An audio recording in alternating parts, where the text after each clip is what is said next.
No. No, I did not cut out the fire explosion sound effect. It's probably no surprise to you that I've been a fan of Counter-Strike for a good while now. Even before I actually played the game for the first time back in 2020, I watched a lot of content relating to the game from case opening all the way to pro highlights. But looking back on these clips now and seeing what we played today, something that I've noticed has changed subtly over the course of the decade the game has been out for are the changes towards the game's design and art direction. I wanted to bring this up because Counter-Strike gives me something that I haven't felt since the day I was born. A smile on my face. Seriously though, I think Counter-Strike as a game does what a lot of FPS games wish they could, but manage to fail while just barely being out of reach of what can be so fantastic. Before we get started, I just want to say that I am not a game designer or anything of those sorts. I'm simply looking at this from the perspective of a consumer and, most importantly, someone who wholeheartedly enjoys the game. Anyway, let's talk about how fucking bright the game got. Counter-Strike from its roots was severely limited by the capabilities of its shitty computer hardware, which is probably why the games back in the day looked very... how do I put this? Very artificial? Simply put, the game took a while to really have an established design and was more or less bad guy plant bomb, good guy shoot bad guy, and defuse bomb. Though I won't deny the crazy voice acting they had back in the day. God, good times. It wasn't until Global Offensive, or CSGO, that they really tried to sell this game to you with the effort they put into the world of Counter-Strike. Just from the trailer alone, you can grasp every aspect of the dynamic gameplay. The terrorists bust in, making their way through what we know as Nuke, while the counter-terrorists march their way in at the same time to stop their plan. The changes between the action of it all is so perfect. The T's making the way through Nuke while having to face the CTs, creating tense situations, like when the bomb was dropped and the T's had to get it back, further emphasizing how one action can change up the playing field. But what this trailer really does best is towards the end, with the combination of the development of the action thus far and its incredible soundtrack, which is when the bomb has been planted. The remaining CTs make their way through the site where the bomb is, and they need to hurry up. One goes to clear the area, while the other defuses the bomb. The area seems clear, until one of them spots the last remaining terrorists and just barely misses them. But as the CT goes to finish them off, this happens.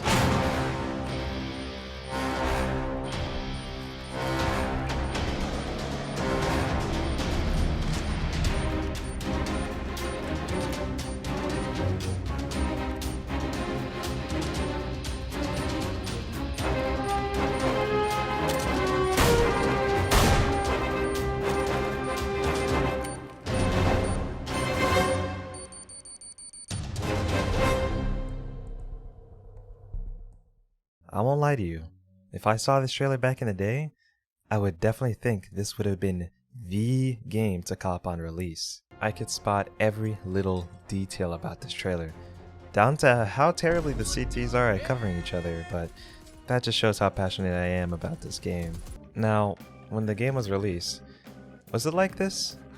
Well, let's just say it'd be naive to believe video games will be exactly like they are in the trailer. Naturally, as a solely multiplayer game, not everything is like the way they want it to be in their little fantasy world, but you can't deny that through this trailer alone, CSGO actually felt like it had a world past the monitor, and though it may just be glorified cops and robbers, I like it. Continuing with what Global Offensive brought to the table, this was the first time we saw the use of a music hit during the gameplay. When certain things happen in game, music will start playing, and most of the time, it's related to what's going on. And boy, did the original CSGO music hit do just that. Just by listening to it, you can tell that this was made for a game that was boots on ground and tactical in nature. It's iconic for being very loud, and trust me, it is. But you can tell this is what it feels like for a serious battle between counter-terrorists and terrorists. I wouldn't be walking around the street listening to this, without a doubt, but when it's being played in game, I'm invested. Most people forgot about it because while it is a great thing to have in the game, in a competitive environment, it's best to keep it muted, well, except for the 10-second warning for other competitive reasons. It wasn't until 2018 when the Panorama update dropped that they made some changes to the music kit, and well, my opinions on it are relatively still the same. I think they both did good in achieving the same thing. While the original felt more stereotypical tactical shooter music, the new edition felt like it increased the urgency as the Ts and CTs fight to achieve a favorite goal, and the tracks also kinda felt melancholy. I don't know, the piano just kinda makes me feel that way, but take a listen for yourself and let me know what you think.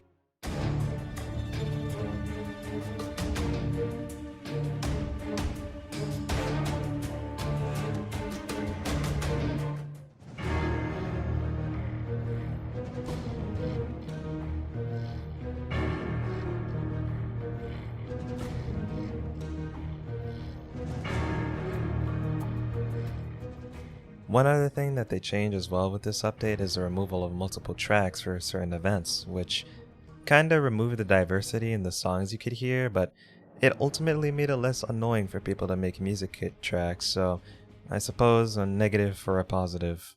I'd also like to mention that at this point in time, CSGO went through some major changes visually. New animations and models, new sounds, new almost everything. And it received an increase in quality as well. Also, the brightness slider kinda kicked it up a notch. I hope that doesn't foreshadow anything. Anyway, skins. These were released way before the updated music kit, and people show a bit of negativity towards their addition. Why is my tactical shooter adding a whole ass dragon painted on the op? And how much do I have to pay to grab one of these? Okay, fair. Admittedly, the prices are community driven, but over time, no one really gave that much of a shit as it didn't affect the gameplay competitively. You wanna know what did though? Fucking agent skins. Yeah, the thing that no one thought they would actually do ended up happening. There are a ton of agent skins, some more unique than others, but I personally enjoy their addition into the game, despite the uproar it caused. Besides, pros made a gentleman's agreement to not even use them, so the problem's solved, right? I hope. Anyway, while I do think skins are cool, I wouldn't want to go down that rabbit hole, so for now, we'll leave it at that. I guess it's time to address the elephant in the room. No, not you, Don fan. Counter-Strike 2 released not too long ago, and with it came some of the most drastic visual changes since the swap from CS Source to CSGO. Yeah, the Panorama update doesn't even have anything on this. Like I mentioned earlier, a lot of people mentioned that it felt like they cranked the brightness slider all the way to the max with how bright everything was. Personally, I didn't notice it too much, but at some points, it did get kinda ridiculous. They did later address this issue, but overall the game does feel like someone went in and added those extra Source 2 polishes along with some maps being completely remade. Can I just say that this sight from CT Spawn on Inferno was like kind of jaw-dropping, I won't lie. Even looking at Mid or Banana was insane with how much had changed from Go. I'll admit, it made me a little bit emotional knowing where we had come from. That's not all. Palace on Mirage felt like someone paid the electricity bill and mopped up the place. Nuke benefits greatly from the new Source 2 lighting with how atmospheric the indoor areas look and how bright and colorful the outside is. Office is still an office, but it does feel a little more cozy than it did before. All these areas, and you can also enjoy them on the home screen, adding even more atmosphere to your lobbies. All this for free? Who knew they made robbery legal? But enough about the visuals. You can just tell that they improved it, but what about the music? Well, I'll say this. I think it's perfect, but I can see why people might not like it. See, they've drastically changed the direction the music is taking. No more imagining the tense counterterrorism operation, and more towards what feels like an esports. Counter-Strike was always meant to be competitive, and it's no surprise that the esports scene for the game is flourishing, and with the release of the new game, that has not stopped, trust me. But I can already see people being upset that this feels less realistic and makes you realize that this is a fun little video game to play with your friends. I won't say that you're completely wrong about that and try to swindle you into believing something else, but let me put something into perspective for you. Over 20 years, Counter-Strike has built a legacy for being a staple of the FPS world.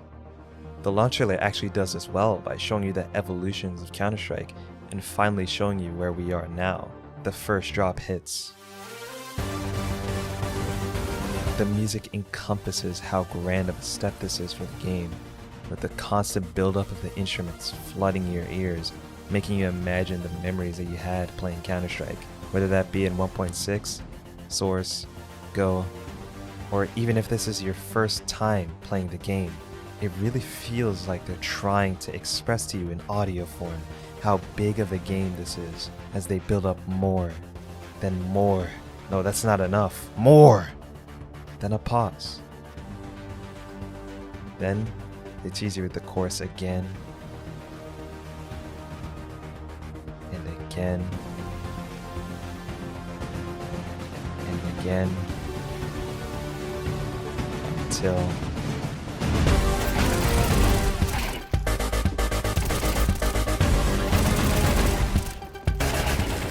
with that, Counter-Strike 2. It's so good, man. Even after all of what I just said, I feel like I can't express enough how much hearing the full song amazed me. I won't lie, in the trailers, hearing the drop was kinda funny, and even to this day I smile a bit, but not in a bad way. I remember seeing the first 3 trailers of the game, looking at all the new changes to expect on release and being so goddamn excited, seeing summer 2023, thinking that I'll be able to play the game in a few months after exams. Yeah, that was in March, guys. I will not exaggerate the word few here. Nonetheless, this track speaks a lot not only for the past generations of CS, but also the future one as well, which is why I can't stress enough how much I love this track. Looking back, the previous incarnations of the music for CSGO, it really did help build the world of that game and keep you invested in playing the game and experiencing those moments of gameplay that weren't like the last. An aspect of Counter-Strike that you can't get in any other FPS, that's for sure. However, though CS2 does not have the same effect for the music, its ability to have you call back those moments, how much you enjoyed the series with whatever game you might have played, is almost to be admired and praised. Good job, Valve. You simply don't miss. I know for certain some new gen people are gonna hate on this in the future because they simply don't get it. And if that happens, you have my permission to make fun of their naivety.